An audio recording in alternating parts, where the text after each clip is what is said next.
This video is about creating and using a loop coil as an elliptical applicator. To understand this better and why one would do this, just understand that what a ring coil is and how a magnetic field works around it. So the way to figure out the magnetic field is what's called the right-hand rule. So if you clasp the coil or a line, a wire that's conducting current, and you place your hand on it with your thumb in the direction of the current, then the fingers will indicate the direction of the flow. So in this case, the fingers are going in this direction, so that's going to be the flow of the current. In this case, on the other side of that loop, the fingers are pointing the opposite direction, so that means that's the flow of the current. So this is the magnetic field flowing around the coil. Now, in a sense, you can see this and more graphically in this picture here, where you have the loop coil coming in and out of a piece of paper on which there are iron filings. So these iron filings, once you turn the coil on, these iron filings begin to line up according to the direction of the magnetic field. And you can see around here that they form a fairly tight band. As the magnetic field expands away from the coil, the magnetic fields basically go outwards and they decrease in intensity. So the strongest magnetic field is right here, right around the actual coil itself. So that idea, that principle then means that when you have a coil that's a big coil, like this one here, then the magnetic field is the strongest right around the coil. And there's not going to be much magnetic field in the center here. It's going to drop off dramatically. So that it's okay depending on where you're putting the coils on the body. If you want to increase the magnetic field, what you do is you compress the sides of the big circle coil. This is called an elliptical coil or an ellipse. So the magnetic field is the strongest between them, is the strongest at the coils, and therefore when you bring them closer together, it's going to increase the intensity in the middle between the two coils. So that becomes a very important consideration in the way that you use these magnetic fields. The manufacturer of this particular coil recommends twisting the coils to form a figure of 8. So they land, one loop lands on top of the other, which increases the magnetic field dramatically. But that's not often adequate to treat various parts of the body. So another way to configure this field is to turn it or twist it into this elliptical pattern. So that gives you another possibility for how you can configure the coils to produce the best results for you.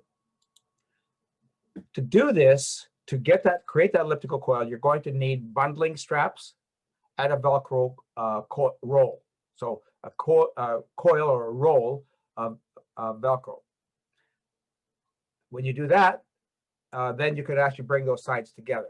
Another easy way to do this, rather than using the Velcro, and you can still use the Velcro, but in combination, is you can get a nylon stocking or a tube sock, and once you've done that, you can actually put this loop coil that I showed you earlier inside the stocking, and I'll show you examples in a second. Now, when you're treating around the head, you're going to want to use headbands, whether it's a narrow headband or a wide headband, something to keep the coil in place comfortably and snugly.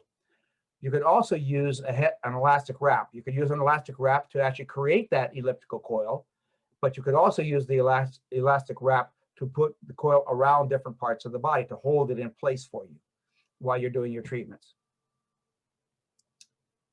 So this is an example of using a nylon stocking. So there's a hand inside the stocking. You can see the hand through it. So in the hand, the stocking conforms around the hand. The same thing would apply to a coil.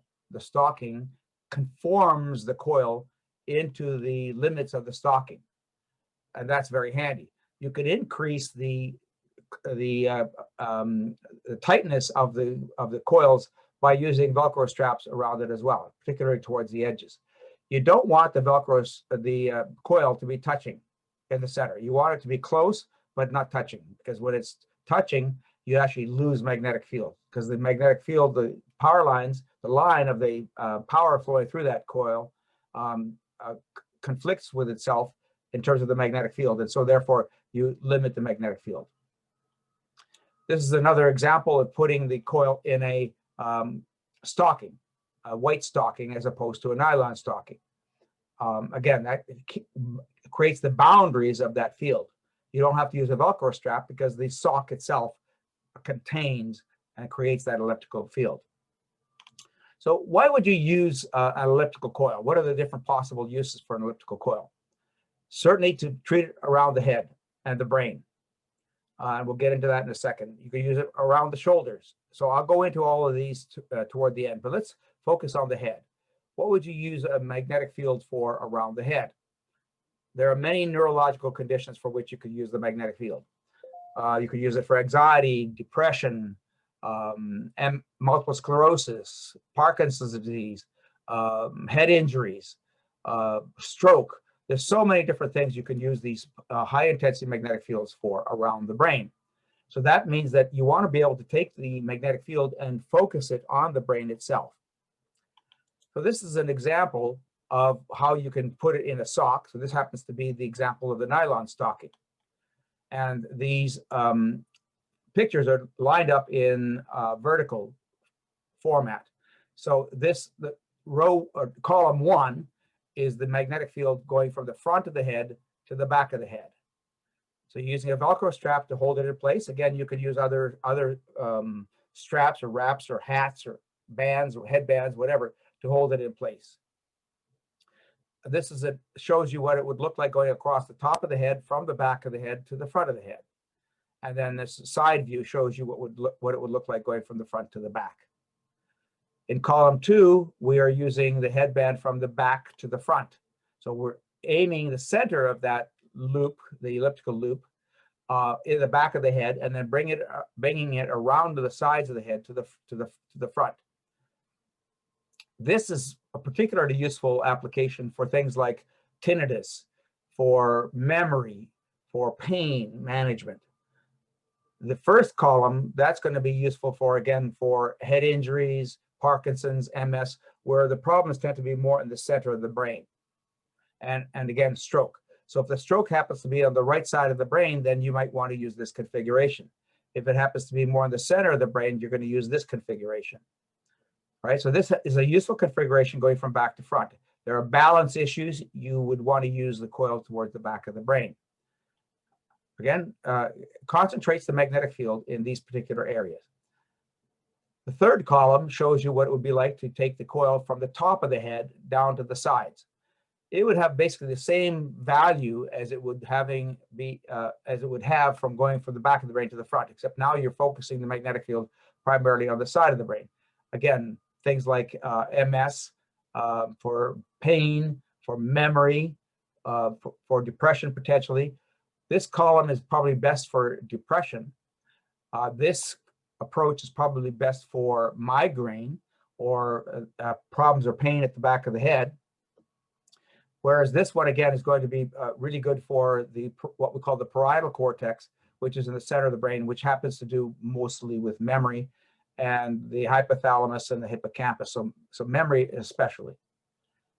All right, and that's what it looks like for the back. That's what it looks like from the front. Another example from the head, going from the top around to the back. So there are the 3 different configurations: front to back, back to front, and over the top to the sides. This is an example using a sock. So you could see where you could use the sock in the same ways. This happens to be oriented in a horizontal fashion. So side to side, from side to side again, and side to side. So a view from the front, view from the side, and view from the back. This one is oriented from the front to the back. So again, the front part of this could actually be very useful for sinuses, as well as obviously the things along the center of the brain for head injuries, for MS and Parkinson's. Again, views from the front, from the side, and from the back using a sock. So those are the examples using the elliptical coil applied to the brain. It's one of my favorites in terms of treating the brain because you're concentrating the magnetic field significantly. That big loop coil is very difficult to use around the head because it's so big. So how do you narrow it down to be able to be used around the head? But the same can be said for the other applications of an elliptical coil, like the shoulders. You could wrap it from the front to the back of a shoulder. You could wrap it from the side of the shoulder up toward the neck. You could treat around the back of the neck to the front, using the coil from the back, aiming it at the back, and then going to the front. You could use it around the chest. So take it across the top of the chest. You could take it across the top of the belly. So if you're treating gallstones or gallbladder problems, then you could aim it right over the right side of the abdomen. You could treat the pancreas. You can treat the duodenum. You could treat the upper part of the abdomen over the belly.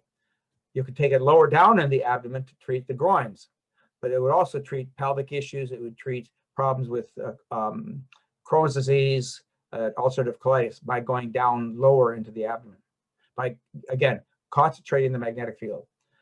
Because of the ability of wrapping this elliptical coil, you could wrap it around the hip to give you a concentrated magnetic field around the hip. You could do the same thing with the knee. In fact, actually, you could take that coil and put it around the knee to create kind of a muff, so a circle, totally circling the knee, which would dramatically increase the intensity of the magnetic field in the knee.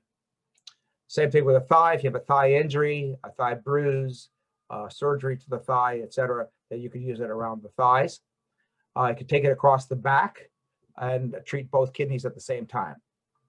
You could also use it down the spine. So if you have spinal fractures, or if you have arthritis on multiple levels of the spine, you could orient it so that it could actually treat probably about 12 inches down the spine. And that's a pretty significant treatment because it's very concentrated, especially with arthritis or spinal fractures or osteoporosis. And then under the pelvis, you could bring the coils together. You could sit on it to treat prostate. You could put it over the bladder area to treat the bladder for incontinence and overactive bladder. You could put it over the pelvic area in the back, and you could treat pelvic fractures that way. Pelvic fractures are very difficult to treat because you basically have to just leave it alone and wait for it to heal itself.